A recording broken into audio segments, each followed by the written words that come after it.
Hello and welcome to the Celtic Down Under podcast, Tuesday crew. Tonight, I'm happy to be joined by Willie, Gav, and a brand new podcaster, and it's welcome to Steve Smith. So, Steve, welcome along. Do you want to just tell us a little bit about yourself? Yep, certainly can. So, really enjoyed last week's podcast and thought I'd put my hand up and see if you wanted to, hear a few comments from myself for this week. So, I was born into a Celtic daft family in Motherwell in the late 60s. Obviously, followed Celtic all through my kind of early years, initially going to games with my dad and my uncle and, various family members, and then going independently with mates and whatnot. So I must admit my memories of my earliest games, I did noticed that you asked last week's crew, their earliest memories. I don't remember my really early games, but I do remember a couple of notable games. The cup win with Davy Provan and Frank McGarvey scoring late goals, and also Love Street winning 5-0 to win the league in 1986, which was pretty special memory. Yeah, two great games there, Steve. I was at both of them. I second that. Great ones to be at. Welcome along. Gav, how are you doing? I'm doing very well, and I second your welcome to Steve. It's nice to see another Baldy here, and we're side by side. I think I've been relegated to the second tier because of my Siobhan comment last week. That was purely accidental. Well, Steve, where are you? Can I ask? Where am I?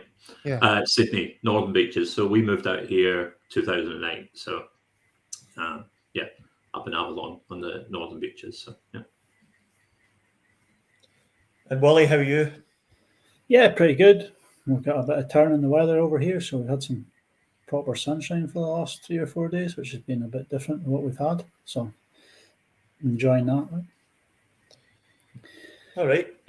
So today's episode is titled Far Across the Sea, a St. Patrick's Day special. Now, I know it's not St. Patrick's Day till Friday, but, let's just run with it. So tonight's episode is going to have a little bit of an Irish theme through it, and that will become obvious as we move on. But to start with, we're going to revisit. There's been 2 Celtic games since we were last on air, and Steve, we're fortunate enough, was actually at one in person. So Steve's going to give us a bit of an overview of the 3-1 win against Hearts Wednesday past in the league. So Steve, over to you to tell us about your experience. Thanks, Steve. So, I was over in Europe for a family wedding, pretty much for a month or so, and managed to sneak in a game right at the end of the trip. So ran up to Glasgow for the midweek league game against Hearts. So it was a little bit fraught, the journey. I was travelling up from London, and would you believe it, London had snow the day of the game. And all the best laid travel plans were all put to one side, with delays in trains and then flights and, whatnot. But anyway, I made the game. My first game at Parkhead for 4 years. So I think most of us over here probably rarely get to see Celtic, and certainly rarely get to see Celtic at home. And obviously COVID had probably put a lot of folks' travel plans to put to one side as well. But absolutely stoked to get to the game. So met up with my brother-in-law outside the ground. He had my season ticket for the night, but he also gave me my dad's scarf, which was a pretty special moment, really, given that I started going to the games with my dad. So it was pretty emotional about that, actually. Got into the ground and then discovered that I was sat 3 rows from the front and about 10 metres from the Green Brigade. So pretty boisterous environment. Really good fun. Nice and quiet. But honestly, it's hard to explain just how constant that is. They do some fantastic stuff, in terms of keeping the crowd going, the atmosphere up. And I know they come in for a bit of flack at times, fairly or unfairly. I'll let others decide on that. But certainly in the game, the in-game experience was just off the charts, Really, really great kind of environment, great, really exciting start to the game. Unfortunately, Hearts ended up scoring first, pretty well taken goal. Shades of offside to it, that did go to VAR. And I think the WA boys on the weekend review were discussing the VAR protocol and the green line versus the blue line and whatnot, but eventually ruled as a goal to Hearts. So we had it all to do then. But the thing that struck me was there was no real nerves about it. Everyone around me was pretty confident that we were going to get control of the game, and that we were going to certainly come out winners, in the game itself.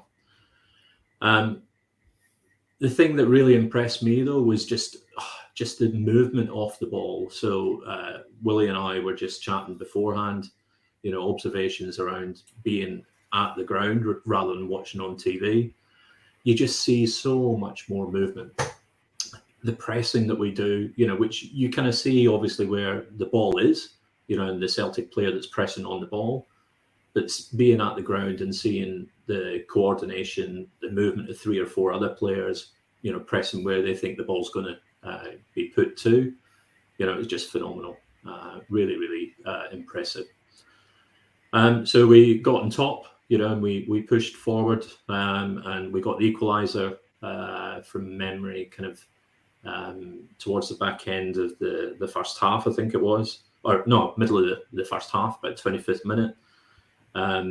Really tidy goal. Ralston feeding the ball inside of Halliday, which is always a delight to see. Andy getting taken out of the game. Hits Kyogo, who'd been making fantastic runs all night. Another observation, everyone kind of looks at Kyogo's runs and, the kind of more vertical runs that he makes. But the horizontal runs that he makes as well, in terms of pulling their defence out of position, pulling them out of shape, really something pretty special to see. Again, flagged as offside. I don't know. I don't even know what they were flagging. It was directly in line with what my line of sight. We couldn't believe it when it went to VAR. Because it was pretty clear that Kyogo was well onside and Maeda was even more onside, when Kyogo crossed over. But it went to VAR and was quite quickly, confirmed as a goal. So, and it was pretty confident from there. We then took the lead, probably about the 60th minute from memory, and then we scored the third later on in the game. For a pretty comfortable win. Interesting to see Ange's comments after it. Not having a go, but certainly saying we weren't at our most fluid best. I think we struggled a little bit, or we suffered from Maeda coming off. He had been phenomenal in those early stages, got injured in scoring the goal.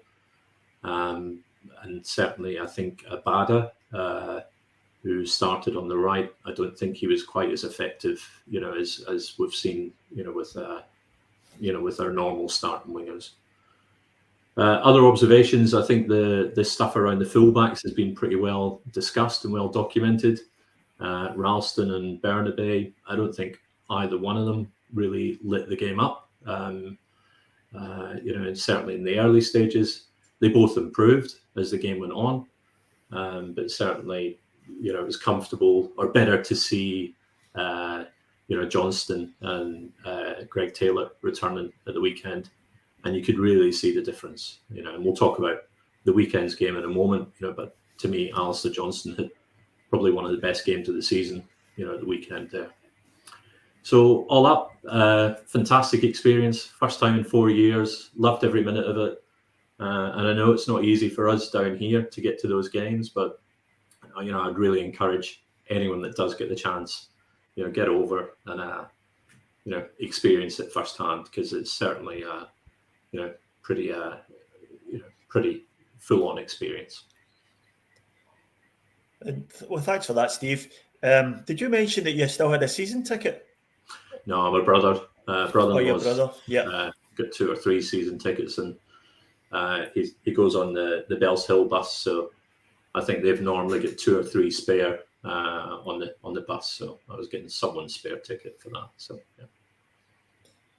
Right, yeah. Good summation of the game there. I managed to catch it live on Celtic TV.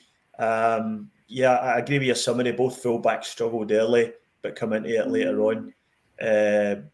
Ralston was probably at fault for the Hearts goal when he lost the winger, but then sort of redeemed himself, as you say, with that ball inside the Halliday. And Bernabei, I thought he was, pretty positionally, he was pretty poor in the first half, but again came into the game in the second half and started looking really dangerous in an attacking sense. It was a good one. Haksabanovic scored a cracking third goal. Yeah. That was an absolute perler, So, all good. So, Gav, any thoughts on what Steve's been saying? Well, yeah, interesting to hear. A couple of things. I'm a bit sort of puzzled by the way, the likes of Abada and Haksabanovic, they're so good when they come off the bench, and then everyone's shouting for them to make a start. Then they make a start, and it doesn't come off for them, Like I was probably like the rest of you. Haksabanovic, I was really disappointed with his contribution the other day, because we were all so looking forward to it. It was his time to shine. So that was a bit disappointing. Bernabei, I absolutely love for some reason, and I was willing him to do well, and it hurt me every time he didn't in that game. But everyone seems to agree there's quite a distinction between his first and second half performances. So I really hope he makes it, because I just really like the look of him. Just think he's got more to learn. Yeah, it was pretty interesting. I mean, I'm quite into my statistics, and I love all that kind of side of the game. And one of the sites I follow, FOTMob, does all the XG and whatnot. But they actually had Bernabei as the player of the match. So they actually rated him as the top performing player based on, interceptions, on recoveries, on duels won, etc. So I'll be honest, I didn't see it. To me, he struggled, certainly positionally. I mean, I think probably most of us were at the Sydney Super Cup and saw, how poor he was in terms of general positioning that day. He wasn't that bad, but it was interesting to see the statistics come over a lot stronger in terms of how he actually performed. Yeah, I think statistics. It's good that you've got a grasp on the game stats, Steve. Certainly, speaking personally, I don't have much of a clue about that stuff, but I don't think stats can show things like for the Hearts goal. I know Ralston was at fault because he lost their winger, but also Bernabei failed to track Ginelli into the box. And you could argue it was Cameron Carter-Vickers was also a little bit at fault there, but I think Bernabei could see the guy better than him, so I would have thought he should have made his way into the back post and covered that header. But he's a young player, and I agree with you. We all he was our first Argentinian signing, and we all hope he does well. Because it's a really cool thing to have an Argentinian playing for the team. You know what I mean? So we're all willing him to do well. Just on that goal, though, it was interesting because Ralston kind of committed to try and cut off the ball out wide to Halliday, I think it was. Or maybe Grant that fed it to Halliday. Didn't get there, then struggled to get back. But what was interesting for me was, you're right, CCV came across to try and get towards the front post and get close out the cross. Didn't make it. But then if you actually look at it, Ginelli's at the back post, but Forrest is unmarked. Alan Forrest is unmarked on the 6-yard box as well. So there weren't a lot of tracking back done by the midfield. Moy was the only one that was even in frame. No sign of Calmack or O'Reilly. A couple of things to learn, really, and probably, even fast forward to the weekend game, a couple of other things, even in a good performance, things that we could probably learn in terms of defensive setup as well. Willie, any thoughts? No, just for everyone else. I agree with everyone's got all bases covered there. I think Ralston just got caught in two minds with the goal. Like you say, Grant was there and he said, "I go to him." Halliday's on the overlap here, and he just made that one step towards Grant, and the ball was in behind him, and it was too late.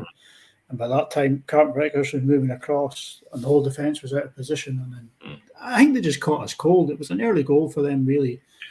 And they just kind of caught us cold, and we recovered from it. I was at work, so I didn't really get to see the first half live. I was kind of in a scaffold with a mobile phone stuck on a bit of wood, trying to watch it whilst working at the same time. So, all very safe, all very safely, of course. All very safe. Had my hard hat on, all that, I managed to get in the office for the second half, but I think Bernabe.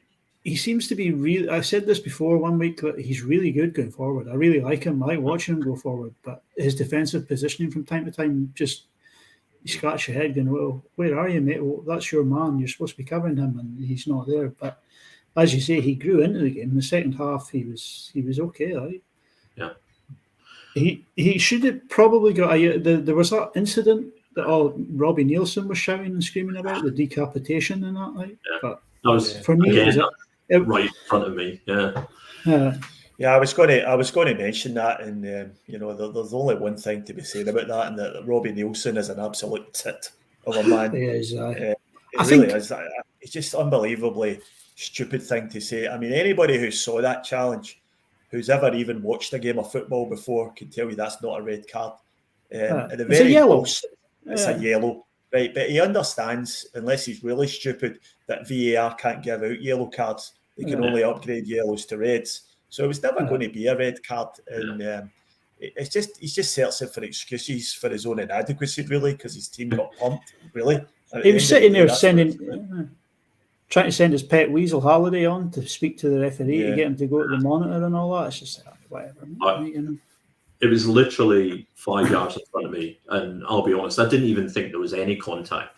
So I was kind of thinking, I like Atkinson, but I thought he'd taken a dive. And then, of course, when they put up on the screen, VAR checking for a possible red card defence, we're all thinking, where's that coming from? That's nothing. There was a bit of contact in it. He caught him, a little bit late, but there was no malice in it at all.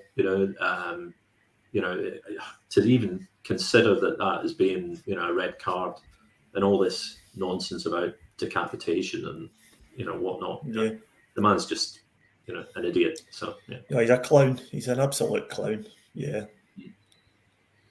All right, so I might just read out some of the comments that have been put on the YouTube page. Northampton Tim says, "The more I see of Stephen, the more I see Rambo." I'm assuming he's talking about me, right? So I don't know if he means Sylvester Stallone or the old Alan McInally, the former Celtic striker you used to call Rambo for a nickname. So I think it's the latter. You reckon? Yeah. Actually, now that you mention it, it could be. Yeah. I actually know Alan McInally. Alan McInally was actually a guest at my wedding. Would you believe? Oh. So Shane Beaton says good morning, afternoon and evening. So and welcome, Steve. So welcome for me there for Shane. Martin K, morning folks. Andrew Reid says what the eye see and the stats are two different things and each have a place and add to good debate. Andrew Reid also agrees with my summation of Robbie Nielsen. And Mahesh, poor defensive positioning is due to tactical weaknesses in Angie's system in defensive transition. Okay, so I think we've probably covered that one off. We were pretty early in the game. Northampton saying it is, big Alan Mac. So good looking boy, Alan McInally. So I'll take that one. So moving on to the game on the weekend, the the cup tie at Tynecastle. So 3-0 win for the good guys. Goals from Aaron Zidane Moy. Kyogo with a really audacious flick just before half time to more or less kill the game. And the second half, bit of a cakewalk with CCV adding a third from a header from a free kick. So a very comfortable victory. I'll just get your general thoughts around the tiles. Willie, do you want to start us off? What do you think of the game? I thought it was a great game. I mean, we came out of the blocks firing, and after 3 minutes, the game was pretty much over. First goal went in, Hearts' head went down, and from there on in, it was a stroll in the park for us. They had, one shot on target the whole game, which was a fantastic save from Joe Hart. There was a bit of a foul in the aftermath of it, as I think it was Ginelli went in on him. I may be wrong on that. Maybe someone else, Civic, was it? But I thought they were great. I thought Jota seemed to be getting up and down that left or right, whichever. Was it right he was on because perhaps Ivanovic was on the left this game. He lost his man, picked out Moy, and he fired a shot in straight away, first touch. It was great to see that, you know what I mean? Johnson as well, playing in the fullback position. I thought he had a tremendous game. He was my man of the match. He was just up and down the pitch, and passing was just fantastic. Right? So all round a great performance, in control from minute 1 to minute 90 plus. So yeah, great game. Yeah, Johnson, he goes from strength to strength, doesn't he? He looks a really good player. I think the question that everyone's asking now is he actually an upgrade on Juranovic? He looks to have all the qualities Juranovic had in terms of getting forward and put delivery into the box, but he's also got a hard, gritty edge to him. He can put in a challenge, and he reminds me a little bit like Tom Boyd when he was playing. He was a good eye for a pass and good on the ball, but also hard as nails. And I don't think he'll have any problems with some of the pseudo hard men up in Scotland who try and throw themselves around a bit during the games. I mean, he picked out Kyogo perfectly for that front post run, and just a little back heel, and it was in the net. I mean, it was a great goal to watch. By that point, Hearts were just blowing. You know what I mean? It was just game over, and they knew it. Yeah. So, Gav, what did you think? Did you get to see the game first? I did. Yeah, it was very enjoyable. Walk in the park, so easy. And a lot of people are putting forward different names for man of the match because so many players had a great game, like loads of them. Thought Jota was the best I've seen him play for a good while. Johnson, as you say, Moy was excellent. Cameron Carter-Vickers was excellent. Joe Hart was great. I mean, it was just an all-round excellent performance. And I think the Johnson-Jota relationship's very healthy, the way they understand each other. Much like on the other side of the pitch, when you got Taylor and Maeda playing together, those balls that they play inside the defender, inside the fullback, happen all the time. And I think possibly that's part of the reason why Haksabanovic maybe doesn't make such an impression, is because, he doesn't have that relationship with the fullback, with Taylor.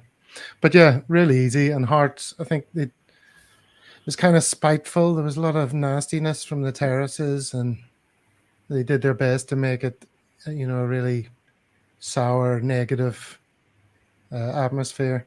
I don't know if anybody saw the unique angle goals. Have you seen those yet? There's a very interesting thing that showed. You know what I'm referring to? After Cameron Carter-Vickers scored. Oh yeah, someone barged into him. Is that what you? Yeah, one of the stewards shoulder charged them. Yeah, supposedly in an effort to get to where the fans were going mental, to try and keep them on the pitch, but ran right into him.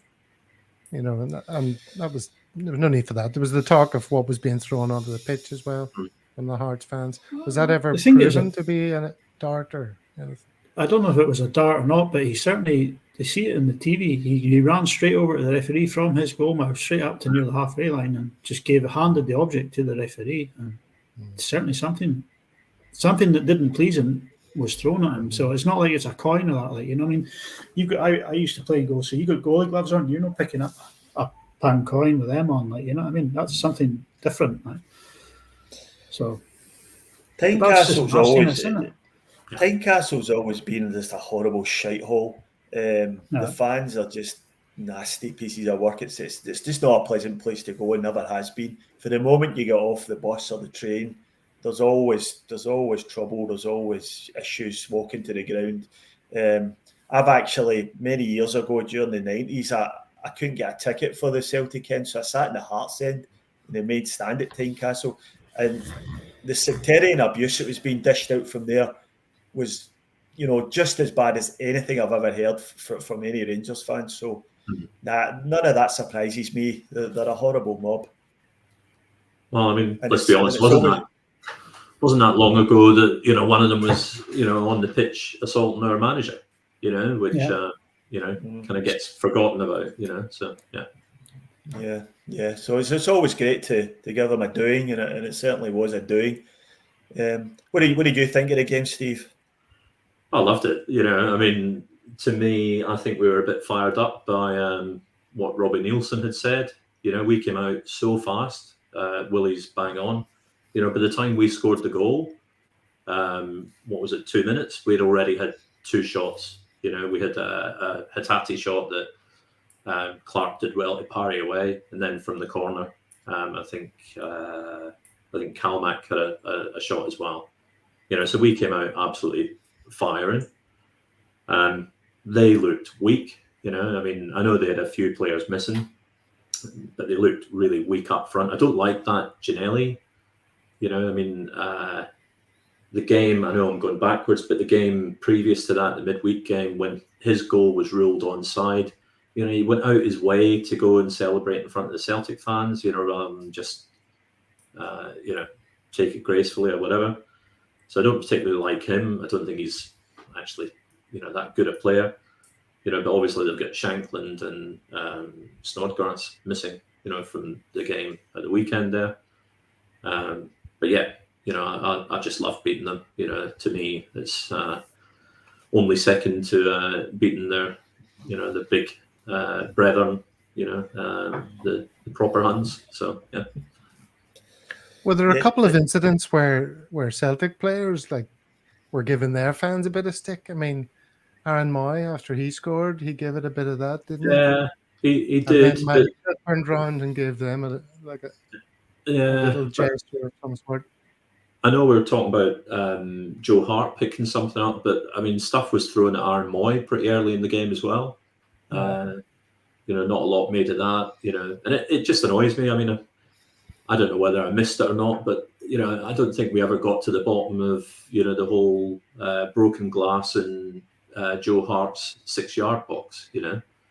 And to my mind, I just think it's unacceptable. It's our players are out there trying to do a job. Trying to win a game of football, and it just seems to be open slather. Quite happy to let that stuff kind of go on. So yeah. Yeah, interesting talking about Ginelli up front for Hearts. He's just really a big clown who's just up there to try and push people around and fight for the second ball. The more interesting thing for me is they've got the young Australian boy Kuhl on the bench who's on loan from Newcastle, and they won't give him a game. And he's very, very highly rated, that kid, certainly down here. I think he's probably got a big future in the game. And the fact that he can't find a place in the starting team for him at all, and he's coming on for 5 minutes here and 5 minutes there, I think it's a testament to how poor a manager that Nielsen is, that he can't find a place for Kuhl in his starting lineup.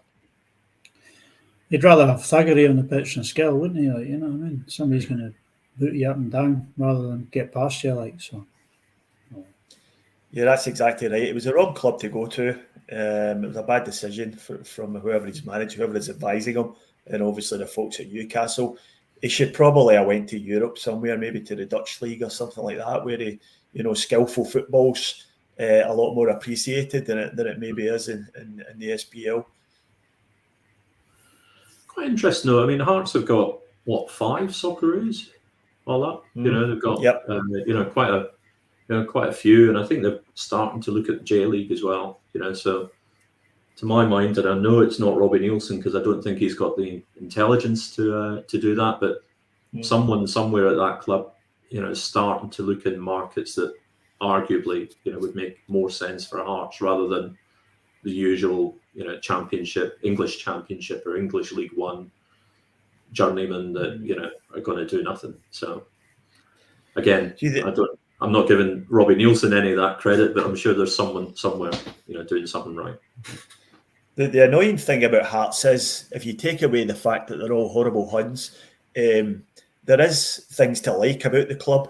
The way they paid for their own club to be, to exit administration through a CVA. The fans all funded that themselves, unlike the more horrible big brothers across the city from us, who didn't do that, and their fans never raised a penny. And they're also one of the very few clubs around that's got almost a fully fan-owned ownership structure.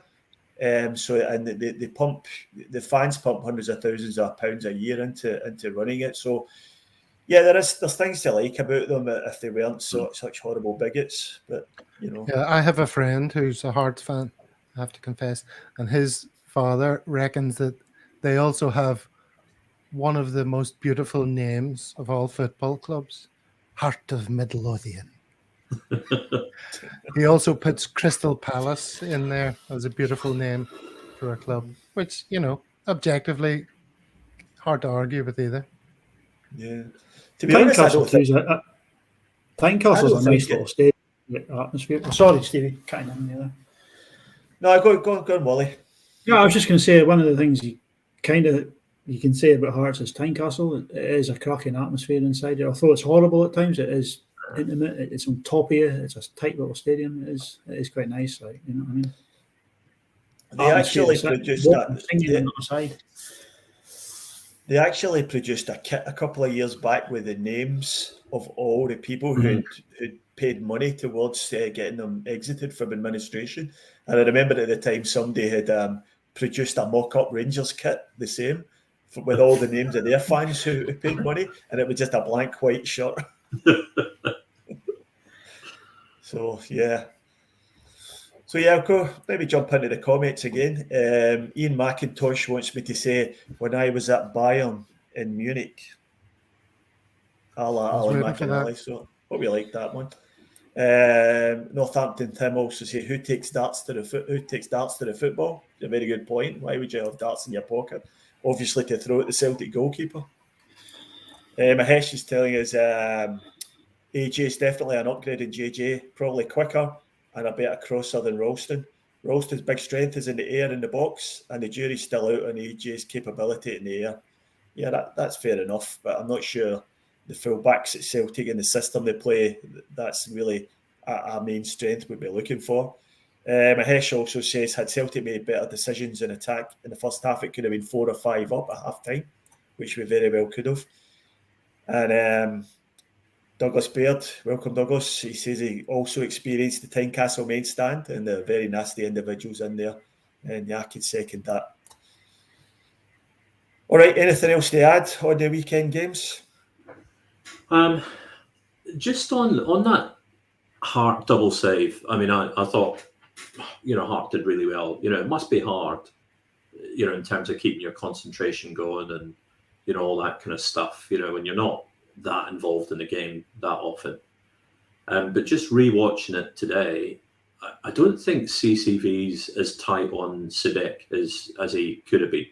Because Sibic actually takes the ball, it drops, and then he, gets the shot away. And I was just a bit surprised because I'm a big CCV fan. I think he's frankly, probably close to Player of the Year in a kind of understated way. But I don't think he was that great at that opportunity there. He wasn't tight enough, and Civic managed to get that shot away. I don't know what anyone else thought of that, or am I being too harsh? No, I mean, yeah, I know what you mean. I mean, he does occasionally has a tendency to get to lose his man in the box, but he is young and he's still learning.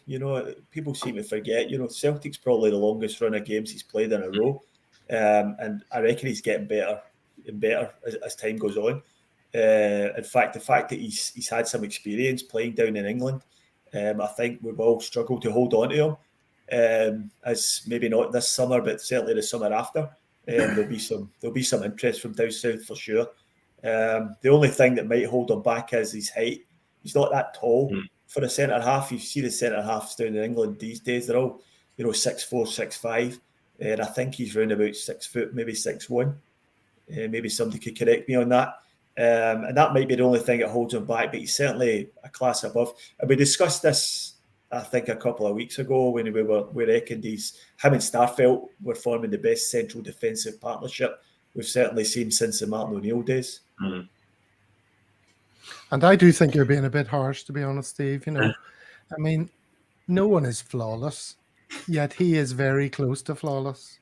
So for us to be able to, point at one thing that he didn't do 100% great is the exception that proves the rule, isn't it? I mean, he always performs to such a high level. I will add on the game, though, that Kobayashi impressed me. Right? Yeah. He came on in that second half, and he was just, he put in a really good shift. Like, he looked very, very comfortable in there, and that's Scotland's third best team, and he didn't look out of place there. He didn't look like he didn't belong on the team at all. So kudos to him. Man. Yeah, it's kind of interesting. I mean, I think Starfelt gets a bit of a bad press, if I'm honest. He's to the point made a moment ago. He's part of that best partnership certainly in the SPFL at the minute, and arguably going back quite some ways. He sometimes doesn't look that comfortable on the ball, and whereas Kobayashi just looked much more at ease, taking the ball out and being much more obviously left-footed, really helps being on that side of the centre-back pair. And so, yeah, I agree. He looked promising. Yeah, left-footed centre half, something we've missed since Christopher Ryer left, really. So yeah, it's good to see him getting a full game, and he certainly strolled it. I don't think there's any doubt about that. So yeah, that was good to see. Just on the other cup ties on the weekend, I know we slagged Rangers a lot on here, but it was very, very, credit where it's due. It was very nice of them to allow John Beaton to be the mascot at their game on the weekend. I don't know if you saw that footage on Twitter. All the smiling and high-fiving. It was really heartwarming. It was really nice. It was like a Make-A-Wish Foundation thing or something. Meet your heroes. High sixing. I think technically it was high sixing, being the Rangers players and whatnot. But yeah, and it's farcical. I don't know how much longer we have to stomach this clown. Anyway, couple of comments. RL77's asking, is Jockey Wilson a Hearts fan? Is that the darts player, Jockey Wilson? That's the darts reference, yeah. Yeah, I don't think. Oh, yeah, I get it now. I was a bit slow in the uptake there. I thought he was a Wraith Rovers fan or something. Edward Y. Voice says, I'm not sure why an individual would throw projectiles at players unless they've got a lot of money riding on Daffabet or are just psychopathic. So it's like probably the latter. Fry 13th, 1FSHS says, good day from Melbourne, Australia, boys. Great show. So thanks for that. Peter Calero says Starfelt has clearly improved from last season, and he certainly has. That's without a doubt. So we'll draw a line under the weekend games. We'll move on to our next section. I mentioned at the top of the show, there's a bit of an Irish flavour running through the episode tonight, as it's St Patrick's Day on Friday, and we've chosen to talk a little bit about Celtic's Irish connection. One of the things I often get asked down here in Australia is, where does the Celtic's connection with Ireland come from, and why is it so strong? So I thought we'd spend some time talking about that and try and give anyone who doesn't know, a bit of a flavour of where the Irish connection at Celtic comes from. So Celtic were you have to go back to the foundation of the club. Celtic were formed during a meeting in St Mary's Church Hall in the Calton on the 6th of December 1887. But to understand the Irish influence and the origins of the club, you need to go back about 4 decades back from that to the mid-1840s and the events in Ireland which became known as the Great Famine or An Gorta Mór. In truth, it wasn't really a famine. it was a failure of one crop. There was a blight on the potato crop, which caused all the potatoes to be destroyed for several years running. And the issue was that the mostly rural population in Ireland at the time were entirely dependent on the potato crop for survival. They used that, and anything they had to sell or anything they earned over the top of that was used to pay for the rent, with mostly absentee Anglo-Irish Protestant landowners who were mainly unsympathetic to them. So when the potato crops failed between 1845 and 1847, they ran out of things to sell to pay the rent. And with the potato crops failing, they had nothing to eat either. So this led to mass levels of starvation and also mass levels of people being displaced from their homes. Ultimately led to the deaths of 1 million people and the displacement of 2.5 million others. So many of these people fled Ireland, some of them travelling to the New World on coffin ships, but the majority of them moved to the industrial cities in the UK. Now, the main two reception centres for the Irish, the famine refugees, were Glasgow and Liverpool. During the famine years, an estimated 80,000 Irish refugees landed in Glasgow. By 1904, that figure had risen up to 300,000. So we're talking a sizable proportion of the population at the time. Now, what awaited them in Glasgow was work, albeit very menial, lowly paid work, and also some horrific slum conditions which they lived in, and they settled mostly in the east and the south of the city. They were also mainly despised by the local population, aided and abetted by the establishment and the local Protestant churches, due to their religion and their perceived lower status than British people. And they were demonised in the media, which is a scary parallel to what we're seeing today in Tory Britain. And if you look back to some of the media at the time, the language being used, as Gary Lineker rightly pointed out this week, is terrible. They talk about, invasions and infestations and, and all that sort of thing was being said. So this led to them being despised basically by the local population.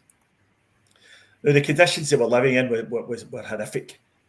Just to give an example of that, in the year Celtic were formed, or the year they played their first game in 1888, of 11,675 deaths that were actually recorded, the actual figure would probably be higher than that. 4,750 of them were children under 5 years old, who were just basically killed by conditions of poverty, starvation, and disease. Now, in the east end of the city at the time, there were soup kitchens already being run by the local Protestant churches, mainly the Church of Scotland. But the condition of getting food from these soup kitchens was that you renounce your Catholic faith before you were allowed to get any food. Now, this is where the term soup taker comes from. It comes to mean someone who turns their back on their people for a reward. As in, when you hear somebody saying, "Andy Walker, you're nothing but a soup taker," that's where that terminology comes from. Now, against that backdrop, the Catholic Church had obviously tried to set up their own versions of food distribution in the poor areas in the East End. And at that point in our story, a Sligo man named Andrew Kerins comes on the scene. And I'm going to pass to Gav, who's going to tell us a bit about who Andrew Kerins was and how he contributed to the formation of Celtic. Okay, well, as you say, Andrew Kerins, born 1840 in County Sligo, about 5 years or so before the famine really started to cause such grief. When he was 15, he left for Glasgow, and at 24, he joined the Marist Brothers, which had a particular focus on education. And so he began teaching as Brother Walfred in 1868. There are loads of Marist schools I discovered during my research all over Australia, by the way, which might be of interest to the viewer. So Celtic was ultimately founded to help raise charitable funds to provide penny meals for the poor children and unemployed of St Mary's and neighbouring parishes. Little did they know they were starting one of the biggest football clubs in the world. But at that time, football was a very popular thing. Crowds were starting to go to football games, particularly among the working classes.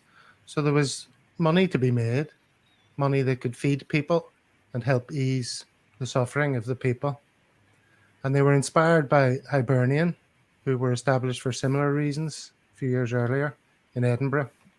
And Hibs' success was celebrated by all of the Irish community in Scotland. The chairman of Hibs, they say, actually asked, why don't you do the same in Glasgow as we've done in Edinburgh? At the time, there were many other Irish community clubs in Scotland, most of whose names wouldn't mean anything to us these days. But notably, Dundee United used to be called Dundee Hibernian. And many of these came and went, but Walford always dreamed big and was motivated to build something much more sustainable. And hence the establishment of Celtic, which was a great success from the word go, financial success. Although, like many leaders who established great success in Glasgow, Walford was linked with big jobs down south. And he moved to, well, he was headhunted basically to spearhead pastoral work with the poor Irish in the East End of London, Bethnal Green, Whitechapel area. And around this time, there was a bit of a shift underway in the club's operations to something more business-like than charitable, which was necessary to ensure its continued success. And not everyone was happy with this. Presumably Walford himself, I would imagine. But a split formed, causing the creation of a new charitable club called Glasgow Hibernian, using some of the old Celtic players. But this venture failed and disappeared, which kind of suggests that they were right, that they had to, adopt a more professional attitude to the running of the club. So there you go. Charitable activities of Celtic remain to this day, although it's very much a business. And the modern charitable actions are for the benefit of all in the community. And there's not really formal links anymore between the club and the Catholic Church, more historical than anything else. Yeah, okay. Thanks, Gav. So Sean Conley's mentioned in the comments there they had to give the poor Irish had to give their crops to the British Army. And yeah, it's important to point out that the famine, Ireland was a net exporter of food during the famine years. So there wasn't an actual famine going on. It's just that the food was taken away to be sold elsewhere. And the British refused to distribute it to the starving people. Northampton Times calls it genocide, which was probably as a description that is used a lot more when we're talking about the famine. And Peter Calero's just mentioned, it was a failure of one of the potato crops. So the first manager of Celtic was a man called Willie Maley. He was an Irish boy, man from Newry, born in Newry. And Willie, you're going to tell us a bit about Willie Maley. Yep, Willie Maley, as you say, he was born in Newry Barracks in County Down. His dad was a sergeant in the British Army, and his mum was a Canadian Scots immigrant. He moved to Glasgow to Cathcart when he was an infant.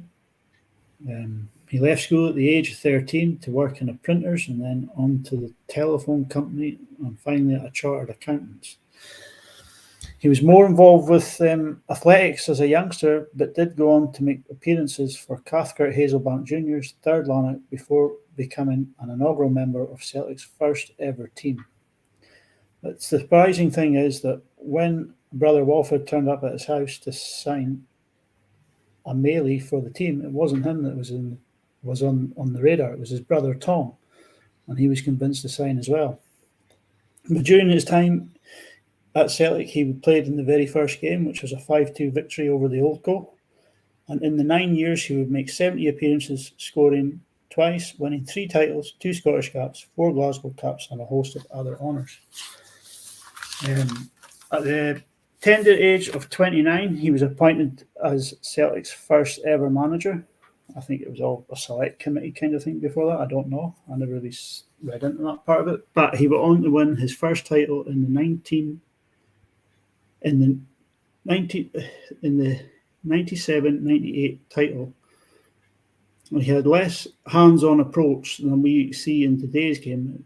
Most of his time was spent in the director's box. He never addressed the players at half-time or at full-time, and often players would have to read the paper to find out who was in the starting lineup for that day. He broke Celtic's mould as a buying club. At that time, when Celtic were founded, they had a habit of buying players from all over and bringing them in to get the club up and running, and started his own youth development schemes. One of the first teams he put together went on to win 6 consecutive titles from the 1904 to 1910 season. After that, he went on to build another successful team that went on to win 4 consecutive titles, which was from the 13-14 to the 1916-1917 season, setting a 62-game unbeaten run, which was finally broken by Brendan Rodgers over 100 years later. That new breed that won the 4 titles in a row included Jimmy McMenemy and Patsy Gallagher. The team continued to win trophies throughout the 20s, and before a third rebuild in the 30s with such greats as Jimmy Delaney and a certain James McGrory, who we'll probably cover in another podcast at some point. It seemed to be all plain sailing, but it wasn't. And towards the end, as he approached his 70th birthday, he found his team at the foot of the table before finally deciding to retire in February 1940. During his 43-year reign as manager, he won 16 titles, 14 Scottish Cups, 14 Glasgow Cups, the Empire Exhibition Trophy, the Berlin Brits Manager of the Decade for the 1900s, and he is the 4th most decorated manager of all time. And that's him, Willie Maley. Immortalised in song, in the Willie Maley song that we hear sang in many a pub and a club before Celtic games, written by Charlie and the Boys. So that's really something, isn't it? The amount of years he was manager of Celtic, 42 years, unbelievable. When you imagine, I think we referred to this last week that Gordon Strachan was saying that Celtic managers have a 3-year lifespan now, and he was manager for over 40 years. Incredible stuff, and such a giant of the club. Can I just make a point? I discovered a couple of years ago that Willie Maley was listed among the attendees at my great-grandfather's funeral in 1945. He was like a bookie and a boxing promoter, quite a big name in Belfast at the time. And I was interviewing my mum a couple of years ago about all the stories of her life and anecdotes and all of that, getting all that stuff recorded before she died. And I put it together, with images of the past, old family photographs and contemporaneous images and newspaper articles in which I read that Willie Maley had been at my great-grandfather's funeral. So I think that's slightly better than Alan McInally being at my wedding. Yeah, I'm going to have to concede that one. Gav, you've got me there. Yeah. He actually, one of the other things I found out whilst doing this was that he won the double. I can't remember what year it was, I didn't write it down, but he won the double with Celtic, whilst his brother Tom won the double in the same year with Man City. So, really interesting. Some interesting stuff out there, and you look into it. I mean, before that, I just knew he was a manager of the team. He had a lot of success, and he was a manager for a long time. But reading into it a little bit more, quite surprised by what was there. Yeah, so that gives us a good flavour of why Celtic are so closely connected with Ireland and why we still are to this day. And growing up in Scotland, we were always made to feel as if it was like something to be ashamed of, and something that set us apart from the population. But it's not, and it's something to be cherished. And I think the club should always do that. And I'm glad to see they've kept that in mind when releasing their latest kit. And for St Patrick's Day, and it's got some tricolour around the edges of the collar and the sleeve. So it's good that the club still understand what the heritage of the club is and where the foundation of the club came from. I have to say I learned quite a lot through that. So thanks very much, Willie and Gav and Steve. But I probably looked slightly panicked partway through that because I thought you were going to pass to me for, the post Willie Maley part. I was going to think, oh my god. Over to you, Steve, to talk about the first game Celtic ever played in minute detail. Thanks, mate. And your own time. No, but just thinking about it and thinking about the work that Tony Hamilton does with the Celtic Foundation, it's tough times over there, I have to say. It's easy. You read the newspapers. We're down here. We're I think all very fortunate. We all keep up with the Scottish press and the British press generally, and you hear the stories. But having been over there for a month, it is tough over there at the minute, and seeing the work that the Celtic Foundation does across the community, just to be very clear, it's phenomenal. It's absolutely phenomenal, and there's a lot of people, doing it tough, and the help that they get from, organisations like the Celtic Foundation is, probably a bit of a godsend. So yeah. Yeah, okay, all good. Thanks for that, everyone. So yeah, as I said, we learn something ourselves every week from these sort of sections, and we'll try to cover something off every week. So if anyone has any suggestions or something they'd like us to talk about, please reach out through the comments or through any of the socials. Well, I'm very keen to talk about Charlie Tully someday, but it won't be today. We don't have time, I don't think, but he's a very colourful character. Mm-hmm. Yeah, a fellow Belfast man, if I'm not mistaken. So yeah, we'll move on and talk about another very famous Irishman who managed Celtic, and that is Martin O'Neill. I think guys of our generation will always have a special adoration for Martin O'Neill, considering when he came to the club and how quickly he turned the club around. So he arrived in Celtic manager in the year 2000 after one of the worst seasons in Celtic's history, under the Barnes-Dalglish fiasco, where we finished second in the league, 25 points behind Rangers, and went out of the Scottish Cup to Inverness Cally Thistle in a game where Mark Viduka refused to come out and play for the second half. So the club was at a really low ebb, and Martin arrived from Leicester City, which was a bit of a coup at the time for the club, because his managerial stock was pretty high down in England. Probably wouldn't get him today with similar circumstances. He had guided Leicester City back to the Premier League after quite a long spell in the lower divisions. And he had won 2 League Cups, which had taken Leicester City into Europe, into the UEFA Cup twice. So he was very highly regarded as a manager. Brought in signings such as Chris Sutton, Didier Agathe, and laterally Neil Lennon. And the first season, 2000-2001, was an outstanding success. He started off with the demolition derby when Celtic defeated Rangers 6-2 in the first Old Firm game at Celtic Park, and I think we've all seen countless YouTube videos of that game. So that's one that lives long in the memory. And he went on that year to close out a treble by beating Kilmarnock in the League Cup final after putting Rangers out in the semi, and beating Hibs in the Scottish Cup final, after which I had a magnificent night out along Vicky Road in Glasgow.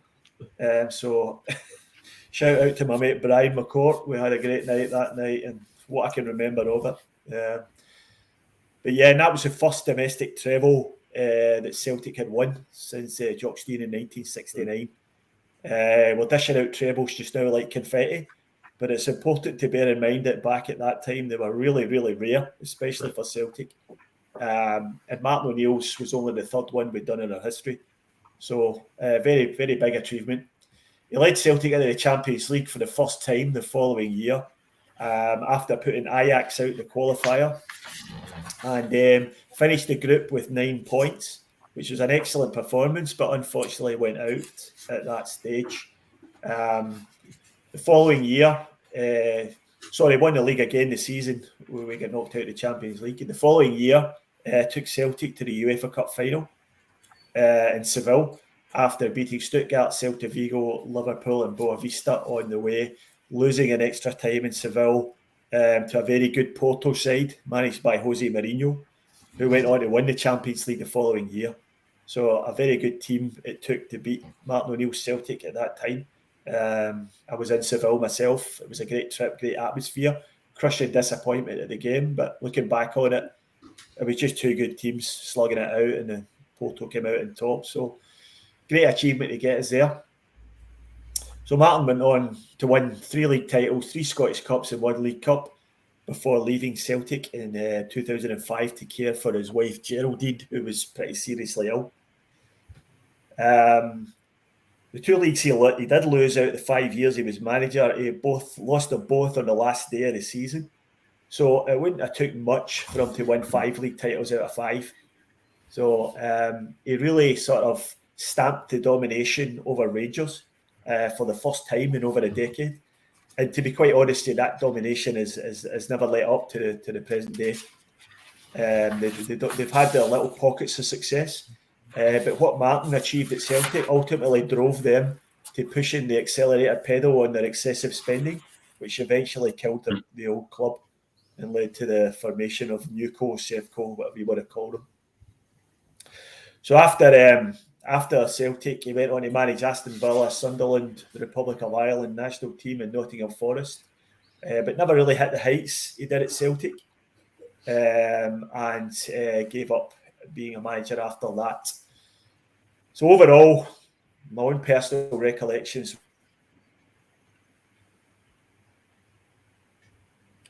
Stevie, how bad it was. You froze for a second. So,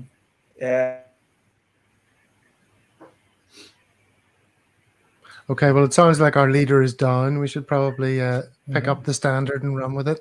I'd like to focus on his early days because it was my favourite time. Oh no, here he's back. Stephen, you're breaking up a lot, so if you stay quiet, we'll carry on until your connection's clear. While we're in the business of scoring points, I went to the same school as Martin O'Neill in Belfast when he moved there from Derry as a teenager, and he was a great Gaelic footballer as well. And there was a time when he was playing Gaelic football and also soccer, and soccer was considered a foreign sport. And there was when St Malachy's reached the 1970 McCrory Cup final, the Antrim GAA County Board refused to allow the game to go ahead at Belfast's Casement Park. So the colleges involved had to switch the venue to County Tyrone to enable him to play for St Malachy's, and they went on to win the game. Wow. And famously, he was playing for Distillery, the club Distillery in Belfast. Only Belfast would have a club called Distillery. But he scored twice when they won the Irish Cup in 1971, which qualified them for the European Cup Winners' Cup. And then in that, they drew to play against Barcelona, Distillery Barcelona. And O'Neill scored the only goal for Distillery in a 3-1 defeat. And that's what triggered his move to Nottingham Forest. So there you go. I'm throwing in name-dropping connections left, right, and centre. Just talking about the Demolition Derby. I don't know if I'm getting my games mixed up. I think that was the game where Bobby Petta absolutely terrorised Fernando Rickson. To the point where I think he got taken off after like 20 minutes. It might be the wrong game, but it was certainly that kind of era. But just to Steven's point earlier on about how bad the previous season had been, under Barnes and Dalglish, I think we were 4-1 up at one point in the Demolition Derby, and I was still sitting there thinking, look, I think the draw is safe. I think we'll definitely get a point out of this. We're not going to be, and that was just the kind of echo of the previous season that had been so disastrous, but that was unbelievable, that game. Absolutely phenomenal game, that 6-2 game. Can you hear me now, guys? Yep. Yeah, I think you're back. Yeah. I'm back. Excellent. Sorry about that. So as I was saying, it was my favourite time as a Celtic supporter, and some of the moments that Martin O'Neill gave us were incredible. He did spend a lot of money though. It has to be noted, at a time when Celtic were paying salaries probably equivalent to what the sort of better players in England were getting. So it was a different era, and he was able to attract players like John Hartson and Chris Sutton. So he did have that in his favour, but there were good times for sure. Willie, your recollections of Martin O'Neill? It's just start to finish. The whole Martin O'Neill era was just the end of the dark times. I mean, we had like periods of bright lights with Wim Janssen winning the title, Tommy Burns winning a cup, and then again Rangers went on to sort of flex their financial muscle, which they didn't really have at the time. Yeah. And then in came Martin O'Neill and just blew Dick Advocaat's all-conquering side out the way. And all of a sudden, here we are in the 20s, just dominant force. And it's all thanks to that sort of period, the start of that period when Celtic were bullied a lot by Rangers in games. And Martin O'Neill built a team. You look at the backline he used to build, he was like players like Bobo Baldi, Juice Volharen, you know what I mean? Stan Varga, big players. You're not messing around with these guys. Neil Lennon came in, and no matter what you think of Neil Lennon in recent times, as a player, he was an absolute warrior on that pitch for us. 90 minutes, he would give you his all every time he went out there. You see that at the end of one of the Old Firm games when he just took 90 minutes of absolute abuse. Martin O'Neill grabbed him at the end of the game and ran straight over to the stand, and the arm around him says, "Here, you deserve this. They're all singing your name, and you deserve that." You know what the rest of them were singing to you. It was just a successful time, and it was just a joy. I think my favourite moment of it all was Chris Sutton's injury time winner in the whitewash season. Yeah. And he just put the ball over Kloss, chipped him. He'll tell you about that. If you watch some of his videos on the internet, he'll tell you all about it, how great it was and how special it was. Like. And for me, that's one of the crowning moments, and it all just, was it 5 wins out of 5 against them? Mm-hmm. 6. That's right. Joy to watch it. And the one thing to say about O'Neill also was all of that is true, and his era was incredible. And I think the fact that he left because of his wife's health, and everyone wished him all the very best. You know, like the end of his story was he, you know, he went out on in the high esteem that the Celtic fans always held him. A lot of Celtic managers, as we know, it all turns a bit sour at the end. But, you know, Martin O'Neill's legacy is just pristine. Yeah, it's untarnished, isn't it? Mm-hmm. It's interesting, the style of football he played, though, was probably the polar opposite of Ange ball, really. It was all about having a big centre forward and getting early ball up to him and fighting for the second ball. So, but, you know, we were starved of success for so long. Yeah, we weren't going to split hairs over the quality of the football being played. But it was the ability to spot Chris Sutton and say, look, here's your target man, get that ball up to Chris Sutton. Chris Sutton will pull defenders all over the shop, and all of a sudden Henrik Larsson's found himself in miles of space, and it's a guaranteed goal. Like, it was just great. Like, I know the football was very different, but there's some similarities as well in terms of, you know, Ange inherited, you know, frankly, a mess at the beginning of last season.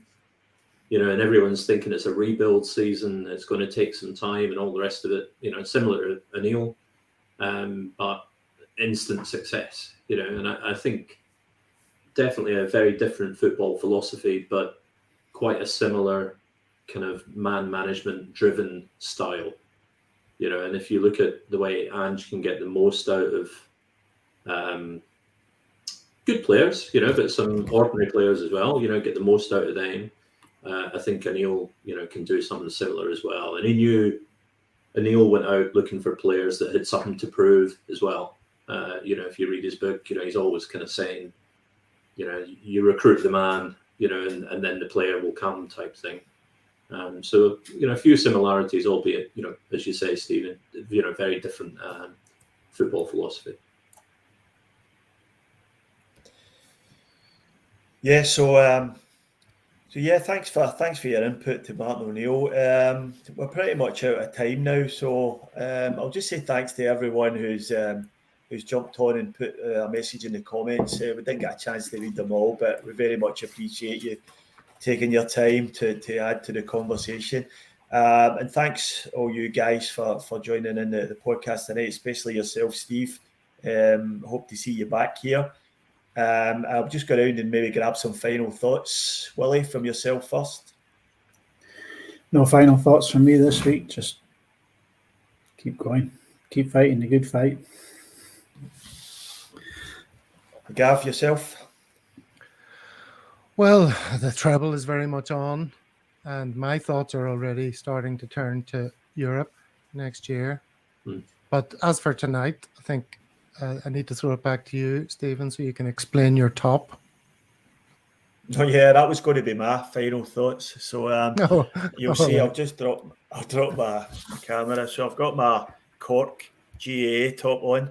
My mum's family are from Clonakilty in West Cork. So big shout out to the West Cork flying column. And spent many a nice summer down there. So and if you're going out to celebrate St. Patrick's Day, have a great time and stay safe. So what about yourself, Steve? Any final thoughts for us?